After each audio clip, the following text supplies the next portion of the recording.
like 5 bands a day. I was broke, came up with a plan, now I'm the man. It ain't no stopping me.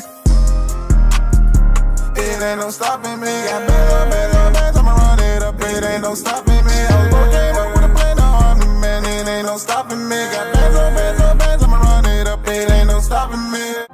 I done ran up all these bands up in hand and made like 5 bands a day. I was broke, came up with a plan, now I'm the man. It ain't no stopping me. I done ran up all these bands up in hand and made like 5 bands a day. I was broke, came up with a plan. Boom! We're here. What's going on, guys? What's going on, guys? Hey, is this the first live of 2025? It might be. This might be the very first live of 25. So if it's my first time, y'all coming into the room, it's good to see everybody. As you come in the room, be sure to hit the thumbs up button as always. Be sure to hit the thumbs up button. I appreciate y'all hitting the thumbs up button, supporting us on this channel. All right, and we're going to get right into it. Today, we're talking about the thermostat versus the thermometer. Okay, the thermostat versus the thermometer. We are living in some crazy times where there are some very significant individuals who might identify as thermostats who are changing the temperature. They're changing the temperature in the country. There is a cultural shift that is taking place in the country as we speak. The temperature is rising due to some key individuals turning up the heat on the thermostat. And the reactionaries, we're seeing the thermometers go crazy. The thermometers are losing their minds, reacting to the actions of the thermostats. And I'm going to give you a few examples. As always on this channel, I like to give y'all some videos and some clips that might spur thought. So be sure to hit the thumbs up button as we jump in here. Okay. Now, you see in the thumbnail, two major players on the scene right now. Elon Musk with his DOGE, Department of Government Efficiency, and Donald Trump. All right, we see two very significant individuals who are making a lot of major moves that are affecting the country as a whole. And we're going to react. We're going to document some of the items, some of the actions that they're taking. Number one, this just came out today, and I would be remiss if I didn't speak on this. Donald Trump, President Donald Trump, is announcing some movement regarding the Ukraine war. And this is something y'all know on this channel. I am strongly against all of these wars that are draining the coffers of the American people. The American taxpayer is being bled dry by all of these foreign wars, the military industrial complex. So this is something I like to keep my eye on. Donald Trump just posted this to X. He says, I just had a lengthy and highly productive phone call with President Vladimir Putin of Russia. We discussed Ukraine, the Middle East, energy, artificial intelligence, the power of the dollar, and various other subjects. We both reflected on the great history of our nation. Just to make sure you guys can stick up with me. I want to highlight that. We both reflected on the great history of our nations and the fact that we fought so successfully together in World War II. Mind you, they're having discussions about World War II because we are in the midst of World War III.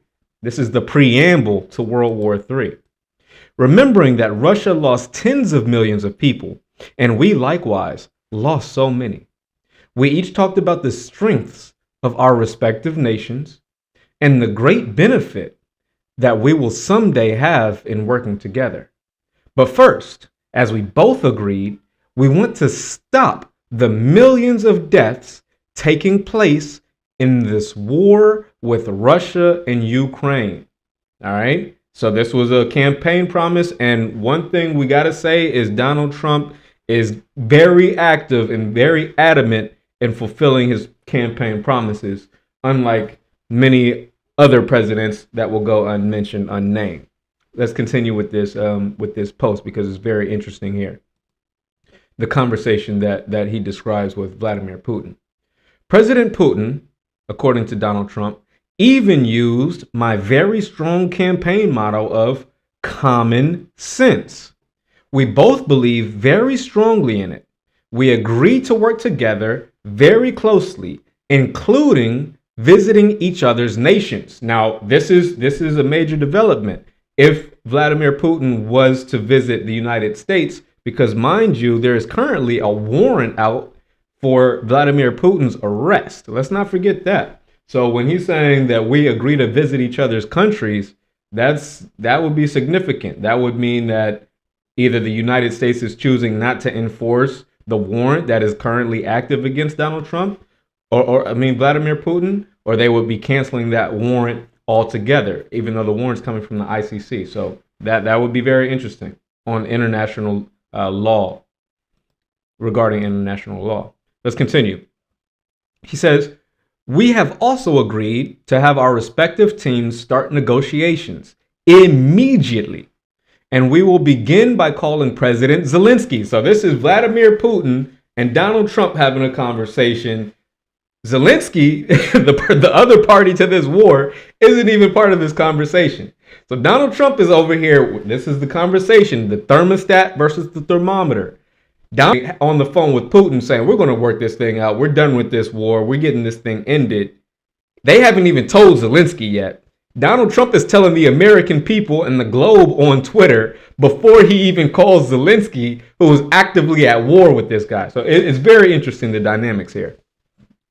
So he says, we have also agreed to have our respective teams start negotiations immediately, and we will begin by calling President Zelensky of Ukraine to inform him of the conversation, something which I will be doing right now. So he's over here dictating this, on Twitter, telling us, the American people, about this conversation that he had with Vladimir Putin. Zelensky at this point is even unaware.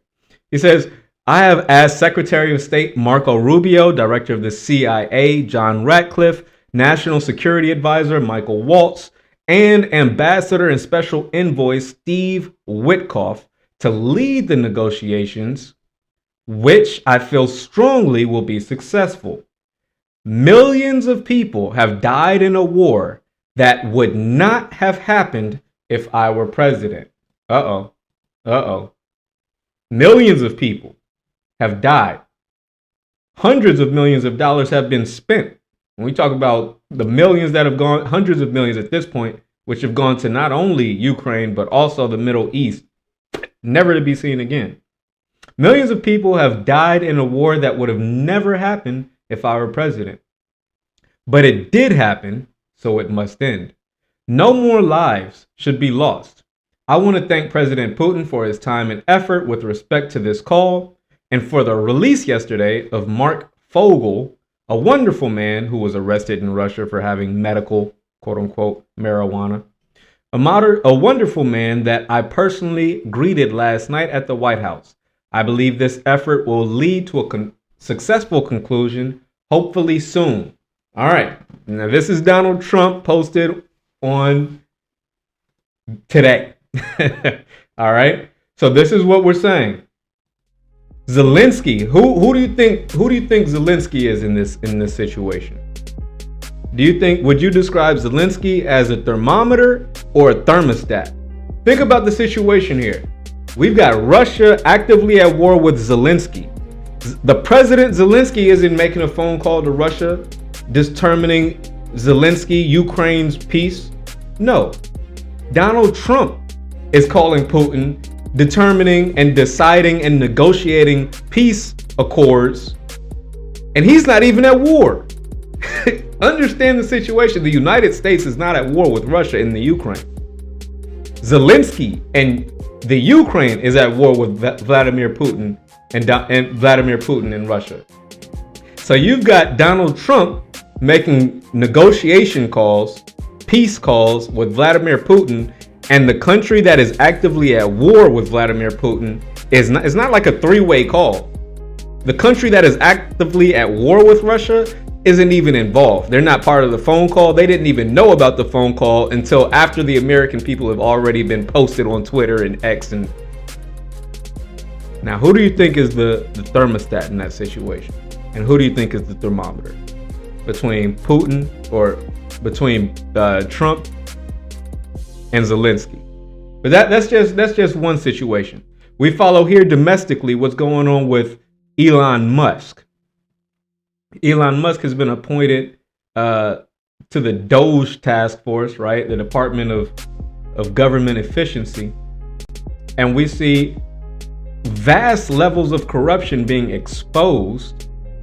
And we see two responses to this. We see one side praising Elon Musk and DOGE, saying, hey, there is obvious government corruption here, which has been long lasting, and it's a good thing that this corruption is being exposed and rooted out.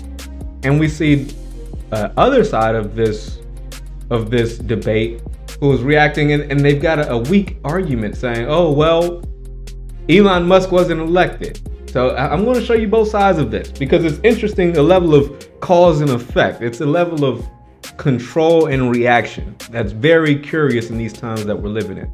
So I want to play another clip, and y'all check this out. I want to play the clip, and I want you to determine who's the thermostat and who's the thermometer. Check this out.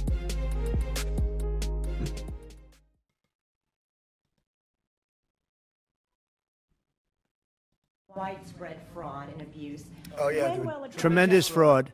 There's tremendous fraud, and it's hard to believe that you can have that kind of fraud. You're talking about are you talking about what? Wait.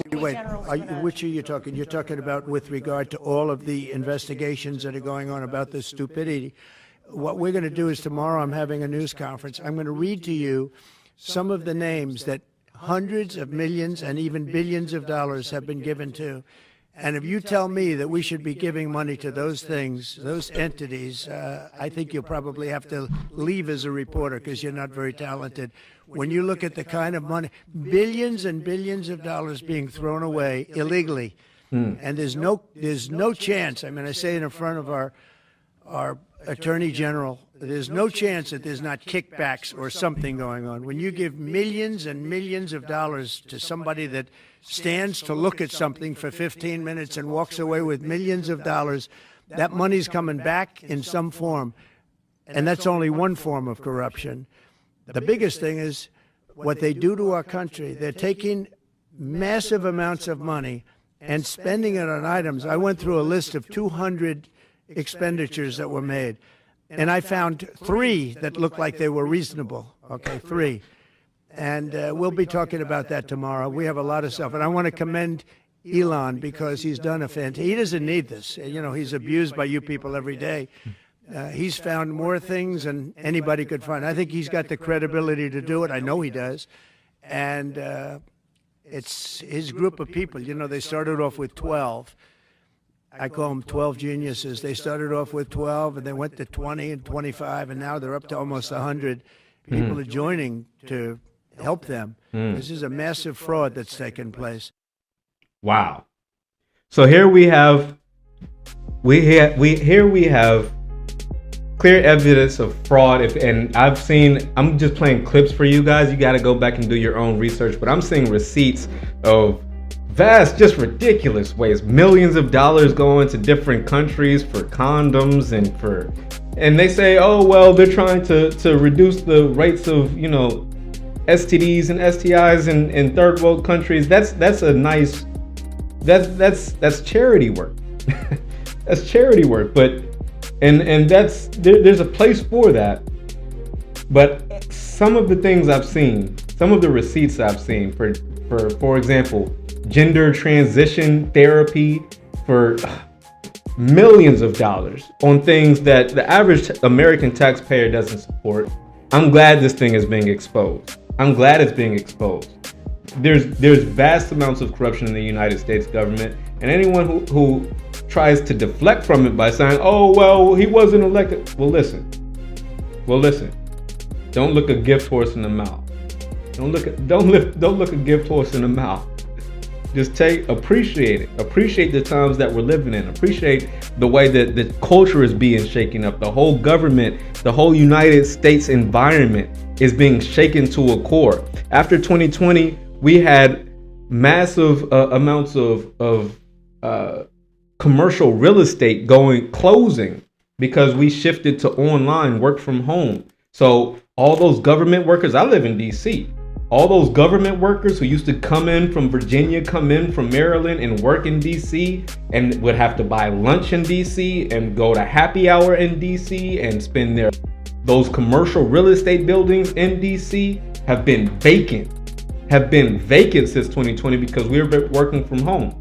Donald Trump, the thermostat, is he a thermostat or is he the thermometer? You let me know. He's writing the executive orders. Now government workers are no longer allowed to work from home. They're returning the entire environment, that our work environment, our employment, our domestic lives, everything is being shaken up, being reset. It's a big reset. Everything is being changed. All right. Everything is being changed, and you're seeing some people react to it in certain ways. We're seeing the reactions. That's the thermometer. Here is a thermometer that we see responding to some of Donald Trump's and Elon Musk's new policies. And I want to give my take on what I'm seeing here. Check this out. We have convened here in the right place, the Treasury Department. We have got to tell Elon Musk, nobody elected you. Sorry about that. The Treasury Department. We have got to tell Elon Musk, nobody elected your ass. Nobody told you could get all of our private information. Nobody told you could be in charge of the payments of this country. We have told you you've made enough money off our government yourself. And now you want to take everybody else's payroll and make sure that they don't make the kind of money that you've made. Oh, you want to use our money to go to Mars? No, we want to use our money right here in Washington, D.C. We want to make sure that all of our federal employees are protected. We've got to make sure that you know and understand nobody elected you. You think you're the president of the United States of America, the co-president that can take over, go into our private payment system and do whatever you want to do. You got another thought coming. We're going to stop you right now. All right, so that's the response from the Democrats. We see a very lackluster response from the Democrats. And as I'm speaking, let me just show you guys on silent the crowds that these speeches are drawing. I'm gonna put this. Sorry, I don't want that sound, but I want to show you guys, just as I'm discussing this, I want to show you the crowds. They don't have very big crowds. The Democrats, there's not a lot of resistance right now coming from the Democrats, and the reason is it's hard for them to formulate an argument against what is being done. How do you argue against somebody trying to end corruption in the United States government? How do you argue against someone trying to make the government more efficient? How do you argue against someone who is saying we don't need to be spending hundreds of millions of dollars on gender reassignment surgeries in third world countries?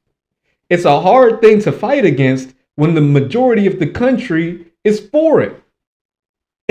It's just common sense. We don't want to spend millions of our tax dollars on these hedonistic policies that don't even affect our country. These nation building excursions all around the world. We don't want to pay for it. So you can see a very lackluster response coming from the Democrats here. All right, you see a very lackluster response coming from the Democrats. So right now, again, we're living in an era where the thermostats are really taking over. And y'all notice as I'm sipping over here, this is a bit of a smoothie. This is smoothie of juice, melted smoothie. So it's like a juice. That's all I'm sipping on here. Delicious. Okay, so that's enough about Elon Musk and Donald Trump. I broke it off a little bit political, but I want to give you another example of the thermostat and the thermometer. Now, we recently had the Super Bowl in 2025, and a commercial that generated a lot of attention came from the artist known as Ye, formerly known as Kanye West. He had a very interesting debacle following this Super Bowl, and I think it was a little overshadowed by Kendrick Lamar. I'm going to mention Kendrick Lamar a little bit later, but I think this situation with Ye was overshadowed by the situation with Kendrick Lamar calling for reparations. So I'm going to play the commercial that many people missed from the Super Bowl coming from the artist known as Ye. Check out the commercial, and I'm going to give y'all some updates here. Check this out.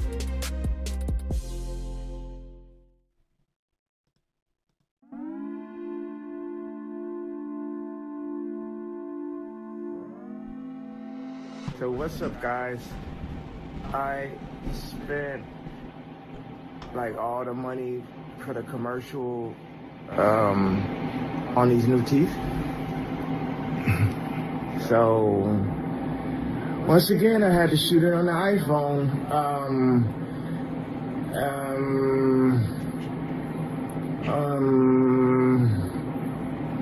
Go to Yeezy.com.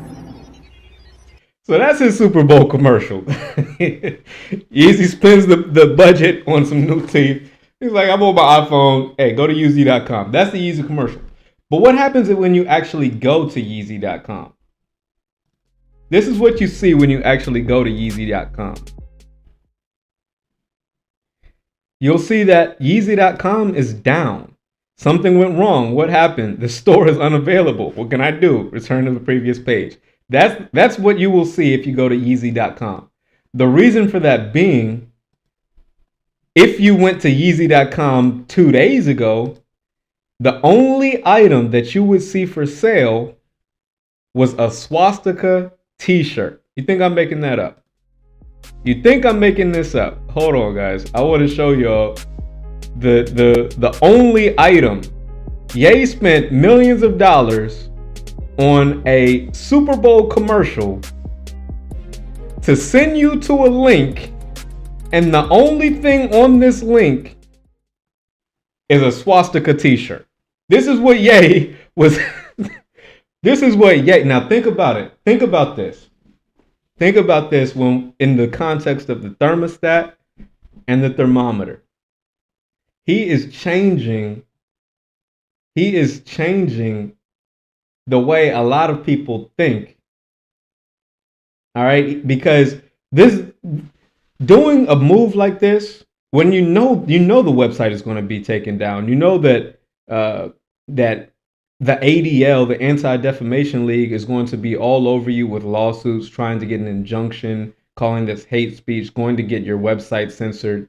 You're clearly opening yourself up for a level of basically a war.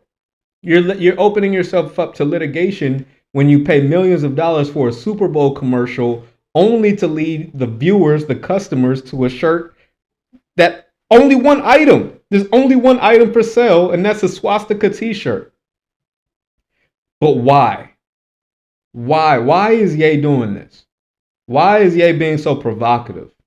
Why is Ye trying to normalize the swastika, which, by the way, was not just a symbol of hate used against the Jewish people, but the swastika, the Nazis, Hitler wasn't a fan of black people either.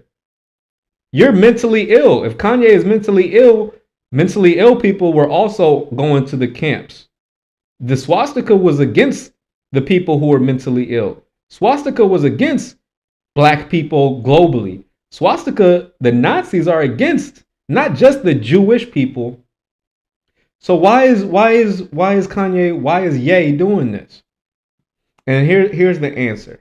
Here's the answer. I want to give y'all some knowledge here. See, Ye is a Hebrew Israelite. Ye is a Hebrew Israelite. So am I. Full disclosure, I am a Hebrew Israelite.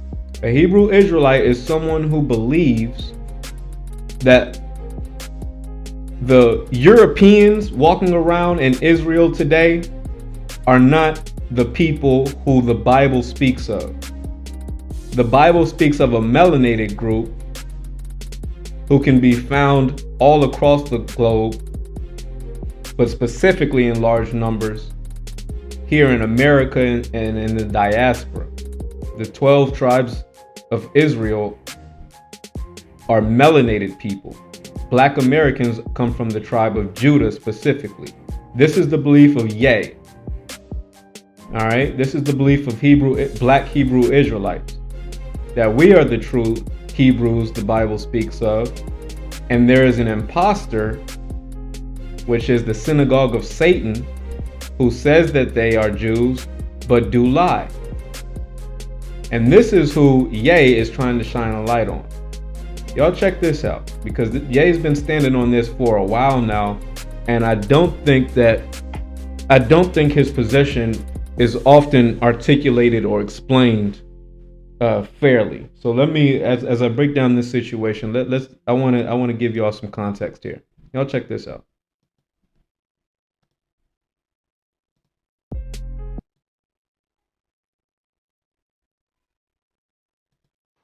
The same people that have stripped us of our identity and labeled us as a color have told us what it means to be black. Us as blacks, as Jews, as the last tribe of Judah, the 12th tribe, the blood of Christ, because we are Jew also.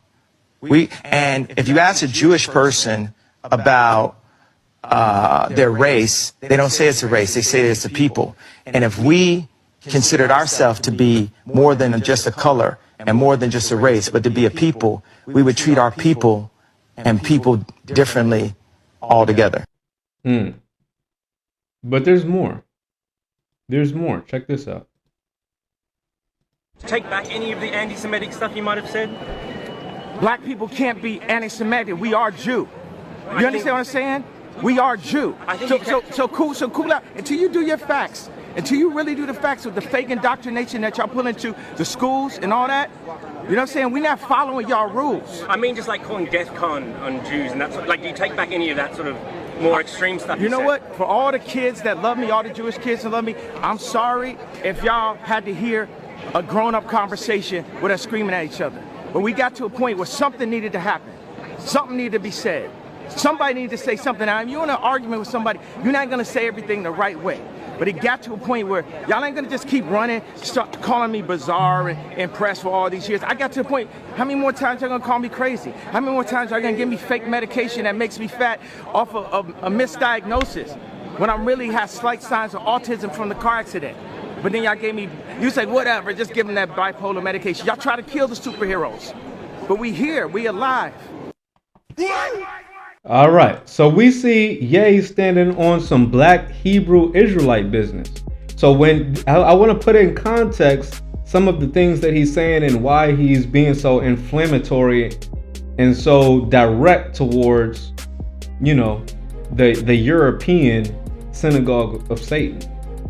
All right, and this is not to justify some of the things that Ye is doing as far as like him with the swastikas. Listen, I don't think that's cool. I'm not trying to, I don't want to normalize the swastika. What I'm saying is he's changing, he's trying to touch the masses. He's trying to change the temperature.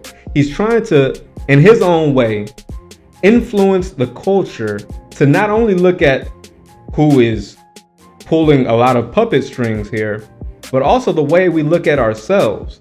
There is an awakening that's currently happening, but amongst the foundational Black Americans, amongst who some would consider the tribe of Judah, there is an awakening happening right now. A delineation movement, a lineage first movement, which is currently taking place in the United States. And when we see folks like Ye say, hey, I'm not anti-Semitic, I am Semitic. We are the true Hebrew Israelites that the Bible speaks of. When Ye is saying that, he might be a little bit ahead of his time. He's a little bit too inflammatory, but he's trying to be provocative to spur thought. And I see where he's going with that. But again, the theme of tonight is the thermostat and the thermometer. So we see the temperature rising, the awakening spreading. We see the temperature rising, the awakening spreading. And what is the thermometer saying? What is the response? What is the measurement to that change in temperature? This is what we're saying in response. We see his website being taken down, and we see Hollywood celebrities unite against Ye.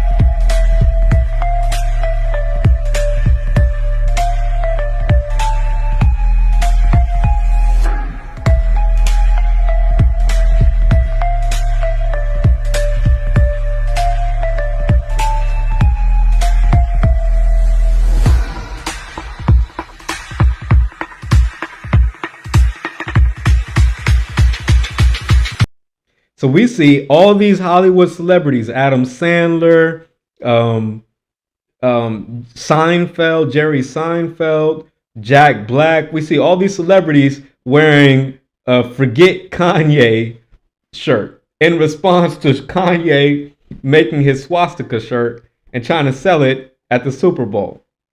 Right? So it's very interesting. We're seeing cause and effect. Cause and effect.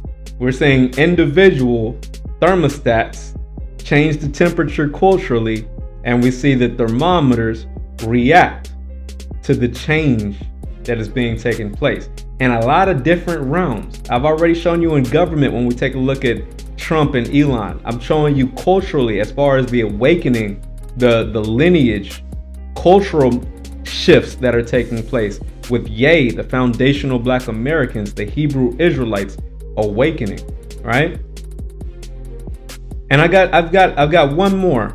I've got a few more clips here, but I've got one more example. But first I want to show you why this is so important.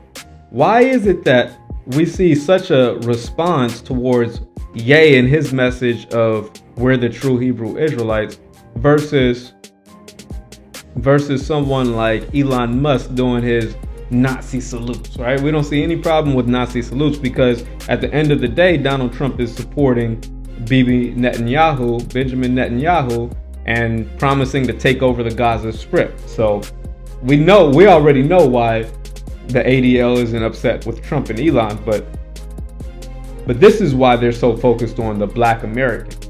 All right, this is why, because they know that Black Americans, we're the thermostat. We have the ability, we have the innate ability to to shift the culture, to change the temperature in the room. Check this out. Check out the Israeli American Council acknowledging that fact.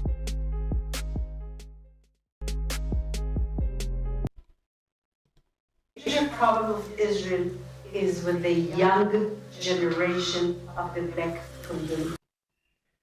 Listen to what this woman's saying. The major problem with Israel, what? The major problem with Israel is the young generation of the Black community. What did we do? We're not Hamas. We're not terrorists. We haven't done anything to anybody. We haven't. What do we have to do with Israel and the Palestine-Gaza conflict? Why is the major problem with Israel the young generation of the Black community? What have we done? We haven't done anything to Israel or Palestine. So why are they discussing us? Why is the Israeli American Council talking about young Black community, saying the major problem with Israel is the young generation in the Black community? What have we done? We haven't bothered anyone. The reason is they know the power of the true Hebrew Israelites, foundational Black Americans. They know that we have a moral compass which is respected globally. What these European Jewish people are doing in Israel is wrong. That holds some weight. So let's continue.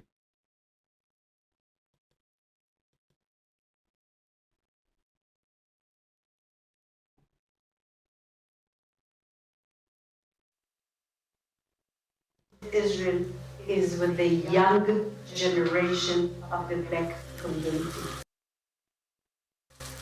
Black Lives Matter starts there.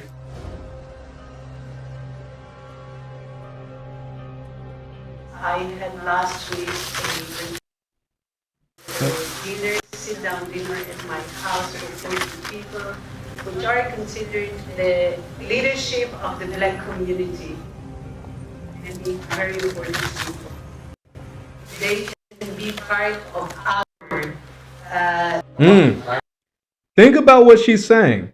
The major problem against Israel that Israel is facing isn't Gaza, it's not Hamas, it's not Lebanon, it's not Iran.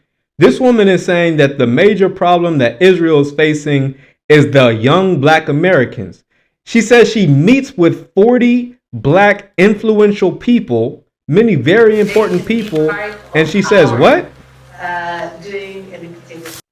They can be part of our doing and our activities. This woman, representing the Israeli Council of Americans, is saying that the biggest threat to Israel isn't Hamas, it's not Lebanon, it's not the Gaza, the Palestinians, it's not Iran. They're saying it's Black Americans who have nothing to do with the conflict over there. And they're already meeting with Black influencers, Black authority figures, trying to corrupt and use them, what? As part of our doings and our activities. Now, I ask you, in this situation, when we see Ye going against the European Jewish folks, we see the Israeli Council of Americans trying to corrupt and use Black influencers. I leave the question to you. We're talking about the thermostat versus the thermometer. I'll leave it to you. Who's who? Who's who? Huh? And lastly, a lot has gone out as a result of that Super Bowl. We saw Ye and pushing his swastika t-shirts at Yeezy.com, right? We saw, and one thing that we saw also was because not Donald Trump, but because Kendrick Lamar was on stage calling for 40 acres and a mule, we saw significant pushback against Kendrick Lamar. We saw the whole MAGA crowd jumping out the window saying, oh, that was the worst Super Bowl halftime ever. Yeah, I bet it was. I bet you didn't like it. I bet you didn't like them naggers over there dressing in red, white, and blue with a Black Samuel L. Jackson representing Uncle Sam. I bet you didn't like it. I bet it was the worst Super Bowl halftime ever. I bet you didn't like that nagger talking about 40 acres and a mule in front of an audience of 133 million people. Huh? The most watched sports game ever in the history of the globe. This Super Bowl 2025 LIX was the most viewed sporting event in global history. What? And on that stage, Kendrick is saying, hey, this is bigger than music. Hint, hint, clue, clue. This is bigger than music. This is a time that we're living in. This is a message that we're trying to take home. 5 years ago in 2020, we saw Jay-Z get appointed to the head of marketing for the NFL in order to make decisions as far as who goes on the halftime show, what would have the biggest cultural impact. But I've got over this Super Bowl, over our good brother Kendrick Lamar calling for reparations, 40 acres and a mule. It's a cultural divide.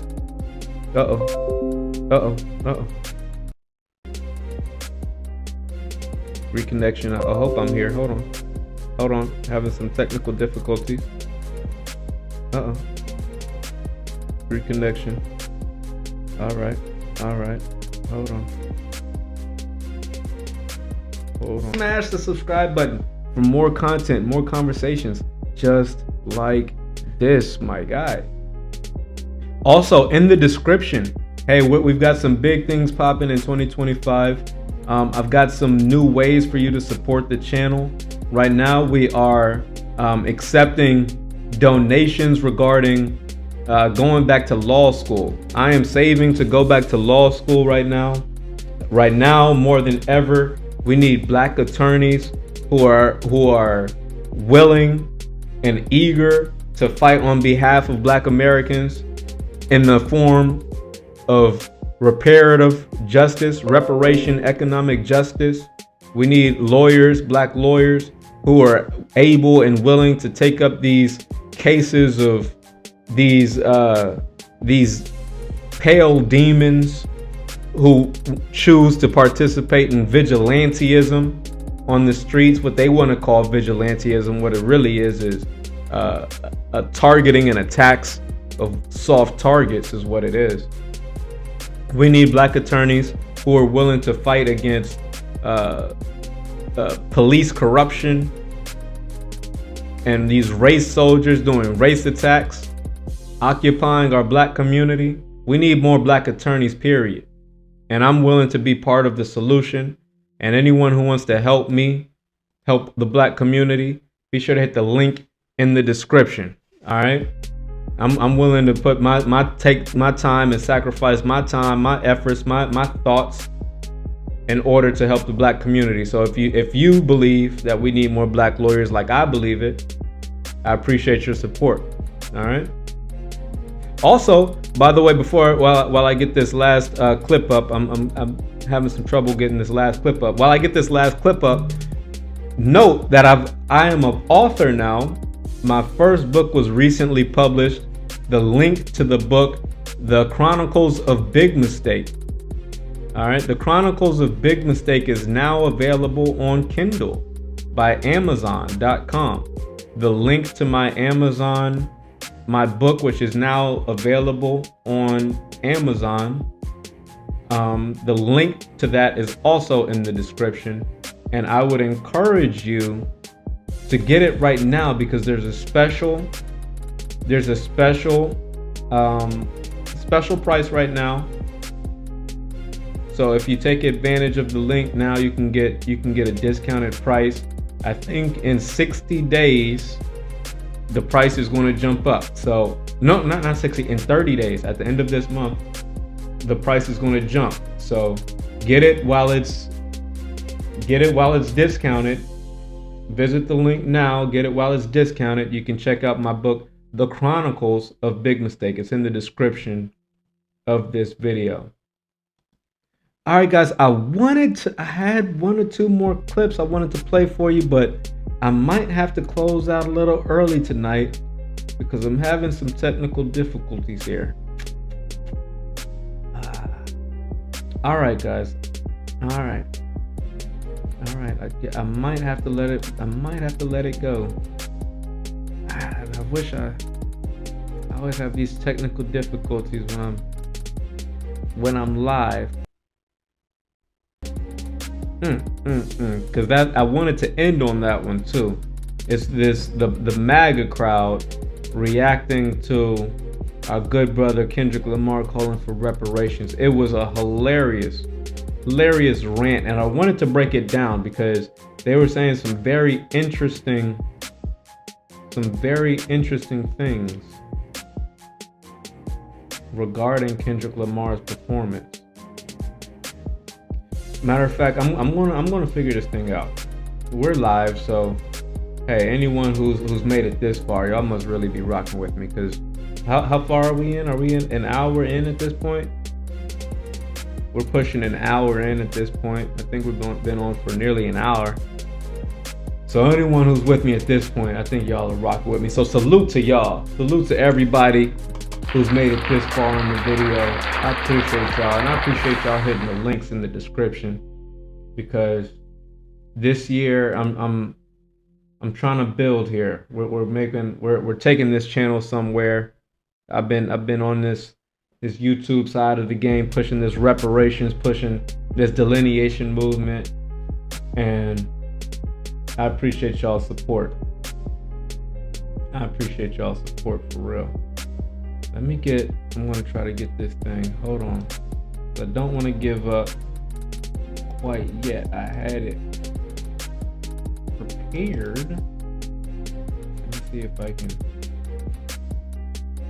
Before we close out here. Bada bing, bada boom, bada bing, bada boom, and bada bing, and bada boom, and bada bow. Is this it? Uh-oh. It looks like we're good. All right, here we go, guys. Here we go. All right. Thank you, guys. Thank you for rocking with me. All right, here's what I wanted to play. Now, let me introduce this very quickly. Now, every year since 1989, HR 40 has been introduced. All right.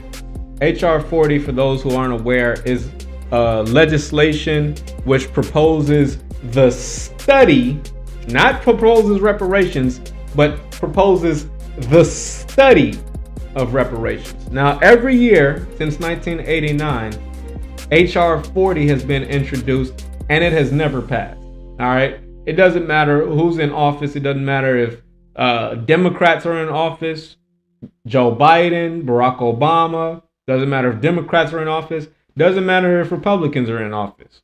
Donald Trump, George Bush, Bill Clinton. No matter the president since 1989 has HR 40 passed. But the struggle continues. Here we see Ayanna Pressley introducing HR 40 because of the death of Sheila Jackson Lee last year. God rest the dead. But I want to show you all this. Hold on. Boom. Check this out.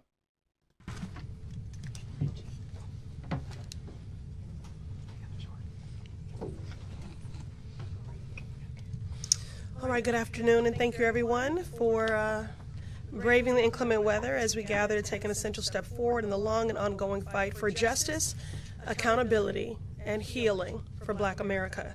Today, I'm deeply honored to reintroduce HR 40, historic legislation to establish a federal commission to examine the lasting legacy of slavery, to develop reparations proposals for descendants of enslaved Africans. It is an honor to inherit the privilege of carrying this bill forward. From Congresswoman Sheila Jackson Lee. In my last correspondence with her, she said, keep working on our priorities and never give. All right, so here we see HR 40 in 2025 being reintroduced. It had previously been the responsibility of Sheila Jackson Lee, who unfortunately passed last year in 2024. So Ayanna Pressley is picking up the mantle. Now, although it has continuously every year been introduced since 1989, and although it has not passed, the reparations movement right now has never been stronger. The delineation movement has never been stronger. The claims for reparation and the arguments made for reparations has never been louder.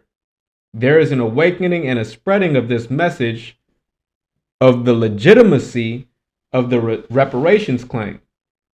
And that is one thing that this MAGA crowd, that a lot of people, a lot of these pale demons are fearful of.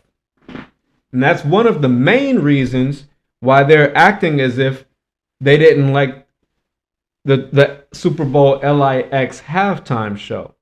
The reason there's so much pushback against Kendrick Lamar and his halftime show, although it was the most watched halftime show in recorded history, the reason there's so much pushback against it, sorry, I got my headphones here.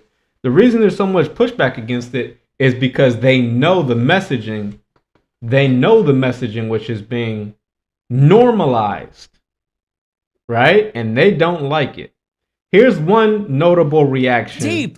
Here's one notable reaction to the Super Bowl. And I want to break it down. All right. So I'm going to pause it a couple times to give some commentary. But check this out, because this is Nick Fuentes. He's an open white supremacist. He is an open Trump supporter. And one thing I like about him is he's honest. All right. He's racist. I disagree with him. But I prefer people to just be open with their politics, be honest about their stance, so that I can debunk you and show you how stupid and wrong you are instead of hiding it, right? So I'm going to use Nick Fuentes as a case study. Now check out this reaction to the Super Bowl and just notice the vitriol. Notice the vitriol and just listen. Because I see all these people on Twitter and on TikTok saying, you just don't get it. It was super deep. When Kendrick Lamar said 40 acres and a mule, you got to be educated to know what that means. That's smart. He relies on a smart audience. You see how he doesn't like the fact that 40 acres and a mule was mentioned? You see how he's honing in on that and trying to downplay it? And you're so smart. Yeah, okay. He doesn't like that for a reason. That reads the New York Times, that went to college. When he said 40 acres and a mule, when Samuel L. Jackson dressed up as Uncle Sam, and that is like the most mid-wit, like faux intellectual, pretentious. And I said on Twitter, like, who is this for? Because it's not even really for. See, he's asking who is receiving this messaging, who is open to receiving the conversation around reparations, 40 acres and a mule. Black. I don't even really think it's for black people. It's for like a very small minority of black people. It's for like Ta-Nehisi Coates black people. It's for like upper middle class black people. It's for like the family in Blackish. Like that's who that's for. Black people that are super like politically conscious. It's not for people that are like stealing cars. Whoa. What makes him think that all black people are out there stealing cars? See, he's exposing himself with his own argument. He's trying to downplay it as if black people weren't gravitating to the messaging in the halftime show when Kendrick Lamar is saying, hey, this is deeper than music. 40 acres and a mule, this is deeper than music. We've got Black Uncle Sam, Samuel L. Jackson. He's trying to downplay that and say, oh, nobody can relate to that, especially not the real black people who are out stealing cars. What? So stealing cars, that's what makes you real? You're not a real black, you're not real. You're not a real black person unless you're out stealing cars. This is what he thinks about black Americans, but he's wrong. He's wrong. We have a medley. We have different types of black people. We are not a monolith, but we have different spaces. We have black people all over. Some people are out doing dirt. Some people are intellectuals. Some people are into anime. We've got black people in every sphere of American culture. We've got people who are interested in engineering, science, technology, engineering, math. We've got some people who are politically and socially conscious. We've got all different types.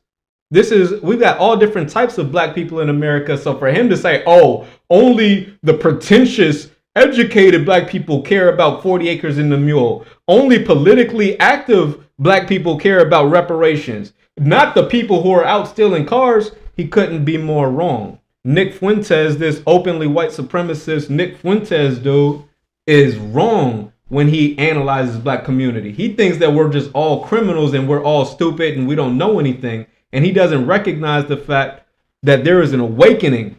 There's a cultural awakening currently taking place within the black community. All right. There's an awakening which is currently taking place in the black community. But let's keep going here. Let's keep going here. Like politically conscious. It's not for people that are like stealing cars. It's not for black people that are out in the streets. You know, black people that are out in the ghetto. So the real black people are out in the streets, out in the ghetto. You have a job. You're part of the 80% of black people. 80. We've got more like 90% of employment. We don't have a 20% employment among black adults. But giving the most racist of stances, believing that we have a 20% unemployment rate, that would mean that 80% of the black community is employed. And you're saying that all of that 80% of black people who are employed, y'all aren't real. Only the ones who are out stealing cars, those are the only real black people. Everyone else who has a job, who has families, who has wives and kids, y'all aren't real black folks. Y'all care about reparations? You're not a real black person, according to Nick Fuentes. It's for like super conscious, like woke black people that wear like turtlenecks and like read. Wear like, turtlenecks and like, the black conscious folks who wear turtlenecks and read. Like this guy knows anything about the black community. Like people in prison. Listen, don't get me started. Don't get me started on who's reading. Who in the black community do you think is reading the most? It's for like those black people. And the rest, it's for white people. For the rest, it's for like faggoty, liberal, white nerds. It's for people like Anthony Fantano. And did you see his video about it? Sonically, it was really interesting. It's very rhythmic and a lot of breath control. Dude, shut the fuck up. It's for like these white nerds that glaze these... you have to analyze the bars. It's actually really political when you think about it. And I'm just not going to do it. I was at the Super Bowl party at a restaurant, at a bar, and it was all white people, and you should have seen it. It was dead. Everybody. Yeah, I bet. He says he was at a all-white Super Bowl party, and they were watching the halftime show, and it was dead. I bet they hated to see that black man up there calling for 40 acres and a mule.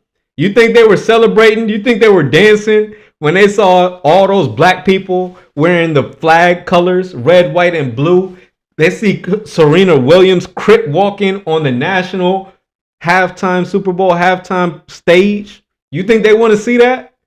You think they want to see that? A champion, Serena Williams, the champion, a tennis GOAT, over here crip walking, married to the founder of Reddit, multi-billionaire. You think they want to see that? I bet it was quiet when Kendrick Lamar talking about 40 acres and a mule. This is bigger than music. I bet. Yeah, I know it was quiet. But it was all like white old boomers, and everybody was like this. Yeah, I bet. This is how every white person in the room was sitting. Nobody knew who he was. Some like middle-aged woman turned around to me and said, "Do you know who that is? Do you guys know who that is?" She says to me. She goes, "Do you know who this person singing is?" We're like, "That's Kendrick Lamar." She's like, "Oh, thanks. I thought you guys would know who that is." That's sick. And that was the reaction. They were watching that. Nobody was dancing. Nobody, 20 years ago when they had like Sting, when they had Prince, and it's not even a racial thing because everybody loves Prince. 20 years ago, everybody loves Prince. Prince, he goes with Prince. Not Michael Jackson. He goes with Prince. I wonder why. He wants to see a feminine version. If we're going to see some black people on stage, we want to see some feminine looking black people. We don't want to see a strong heterosexual black man pushing for reparations. We don't want to see that. Everybody in that bar was sick. And I love it. What? I love it. Hey, listen, guys. This